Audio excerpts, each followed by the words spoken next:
If you love Name Explain, then please consider leaving a super thanks in the comments of this video. It's a great way to make a one-time donation to the channel and help support Name Explain. At this time of year, many people across the globe are tucking into chocolate eggs, hopefully filled with cream, creating bunnies and chicks out of paper and cardboard, and sitting down as a family to watch. Well, wait, do Easter films exist? There's that Hop film, which is apparently crap, so let's not include that. I feel like Chicken Run should be an Easter film, but it's somehow become a Christmas film here in the UK, despite there being no link to Christmas in it at all. Basically, Easter is happening. In fact, this video is going out not on Easter Sunday itself, but rather Good Friday. If you're wondering why this day that Jesus died on is called Good, I actually have a video explaining the name of that day and all the other days of Easter, so go watch that. The whole Easter period really starts on Shrove Tuesday, which this year was on the 13th of February. That video explains that name and all the days in between too, like Ash Wednesday and whatnot. Easter, however, isn't the only religious holiday being celebrated at the moment. In 2023, from the 5th of April until the 13th of April, the Jewish holiday of Passover is being celebrated too. Despite happening at the same time, these are two very different celebrations with very different meanings and origins. Passover is a Jewish celebration, marking the exodus of Israelites from slavery in Egypt. It is most noticeably celebrated with a meal called the Seder, where families gather together and eat and celebrate. Easter, however, is celebrated by Christians and commemorates the death and resurrection of Jesus Christ. It is marked with meals too, but also chocolate eggs that mark new life, and a giant bunny. Slight tangent, but what colour is the Easter bunny to you? I like to ask people this question, and the answers range from white to brown to pink. Let me know what you think down below. Suffice to say, these are very different religious holidays, though they do have some things in common, most noticeably their name. Well, not in English anyway. Easter and Passover as names come from very different roots, but in other languages they are much more similar. Take French for example. In French, Easter is called Pâques, and Passover is called Pâques. These are the exact same name minus an S at the end of one of them. Unsurprisingly, they both come from the same root too, with the French name for Passover coming first, then being adapted into the French name for Easter. This is a similar story in many other languages too, like the Italian name for Easter being Pasqua, and the Spanish name being Pascua. These names also come from their language's name for Passover too. Pretty much every other language has a name for Easter which comes from their respective word for Passover. English is an exception, though it isn't alone. In German, Easter is called Ostern, while Passover is called Passar. This German name for Easter sounds way more like the English Easter, and we will explain why that is the case down the line. What's especially interesting is that other Germanic languages don't have names that fit into the Easter Ostern category. Like in Dutch, Easter is called Pasen, and in Norwegian it is called Påsk, which both stem from Passover. It's interesting as most of the time Germanic languages have similar words for things, but this isn't the case with Easter. So why did these two religious holidays with different origins and reason to exist have such similar names in many languages? A key reason for this link has to be because of the deep link between Judaism and Christianity.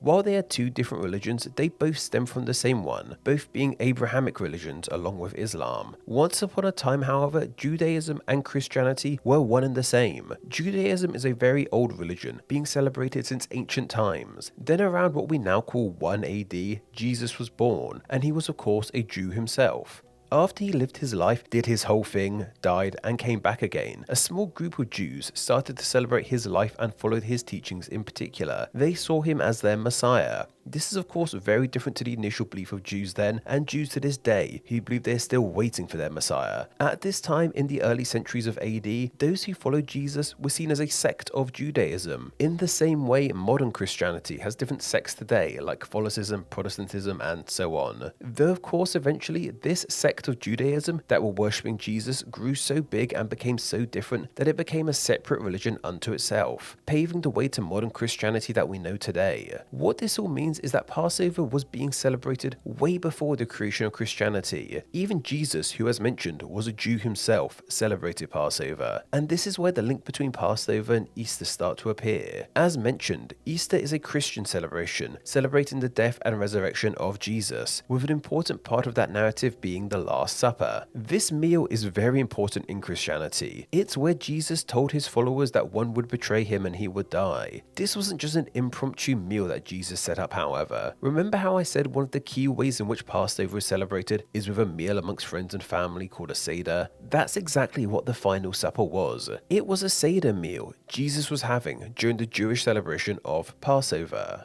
This means that Passover was taking place for Jesus, his fellow Jews, and followers during the events that Christians would come to celebrate as Easter. This deeply ties Passover and Easter together. In fact, when Christianity was first taking off, it was actually celebrated on the same day as the start of Passover, though eventually it moved to the Sunday as we know it today. This is why in many languages, Passover and Easter have such similar names, because once they were very similar celebrations, and one stems from the other, so it made sense for them to have the same name. Passover as a word derives from the Hebrew pescha, which means to skip over or omit. It's thought that this skipping over in the name relates to how God skipped over the houses of Jews as they escaped Egypt. This Hebrew word became Passover in English, and its many forms in other languages, as well as creating their words for Easter too. Though of course, two languages in particular decided to change up the name of Easter and stray away from its Passover roots, English and German. These are both Germanic languages as mentioned, which plays a role in all of this. The name Easter ultimately comes from the German Ostern before being adapted into English as Easter, so we need to look into the land of beer and lederhosen to understand this one in more detail. As Christianity spread across Europe, it eventually arrived in the land that would become Germany, which at the time was run by various tribes who spoke slightly different Germanic languages, which would all eventually come together to become modern German. For ease's sake, I'm going to refer to all these people in this video as Germans. Anyway, these early German Christians celebrated Easter in a similar way to Christians across Europe. However, they also wanted to celebrate something else. At around the same time of year that Easter and Passover take place, in Germany another celebration took place, one that derived from their older initial pagan religion. This was a celebration that commemorated the start of springtime. This was happening at the same time as Easter and Passover, more or less coincidentally. This German pagan start of spring celebration centered around their goddess of spring, who is named Ostala. Her name is thought to derive from elements meaning east and dawn, relating to the rising spring sun. Her name also sounds an awful lot like that German word for Easter, Ostern. This is because that name of Ostern comes directly from this goddess. While early German Christians wanted to celebrate Easter, they also wanted to still celebrate their pagan start to spring too. As these holidays happened at the same time, instead of picking one or the other, elements of the two were merged together. This is why modern Easter celebrates the resurrection of Jesus, but also celebrates the start of spring, with bunnies and chicks and whatnot. This is also why it got that name of Ostern, harkening back to that pagan start of spring celebration. When the Germanic people arrived in Great Britain, they brought the name Ostern for the holiday over with them, which became Easter in English, which spread to other English-speaking places like the USA, Canada, Australia, and so on. Why this Germanic name for Easter didn't stretch into other Germanic languages like Dutch and Norwegian, however, I have no idea. I guess it's because while linguistically these people are Germanic, they had their own cultures, one that didn't involve the goddess Ostala or a start of spring celebration. That's just my own idea, however. This might sound a tad odd at first, one religion bending to the whims and customs of another religion, but one of the reasons why Christianity has become the success story of a religion that it is today is because of how it adapted itself to fit in and integrate itself with the customs of other religions. Great examples of this are with Christmas Day and how it integrated itself into the Roman holiday of Sol Invictus, which celebrated their sun god and landed on the 25th of December, or how St. Patrick supposedly adapted the cross of Christ to feature Celtic designs to make it more palatable for the Celts he was trying to convert in Ireland. Christianity has always been happy to change itself and adapt to other customs in aid of its spread. It's why it's the world's most followed religion. Christianity adapting to the German pagan spring celebration, going so far as to change its name to Ostern/Easter, is just another example of Christianity changing and thriving. But why didn't early German Jews change the name of Passover to fit with this spring celebration too? I imagine this has to do with the history of Judaism as well. Throughout history, Judaism hasn't shown the same level of malleability as Christianity has,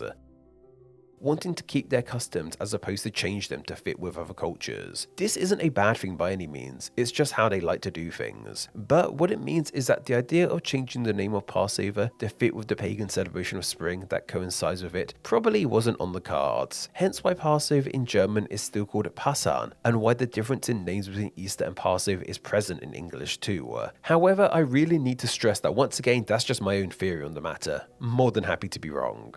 So, in recap, the events that created the celebration of Easter in Christianity happened at the same time of Jewish Passover, so they had similar names in many languages. Then, these two events also occurred during the same time as a Germanic celebration, which influenced the German name and then the English name. It's also worth noting, however, that Easter actually has another name too, from a different source. In many Slavic languages, Easter has a name meaning the big night, or the long night, or even the big day.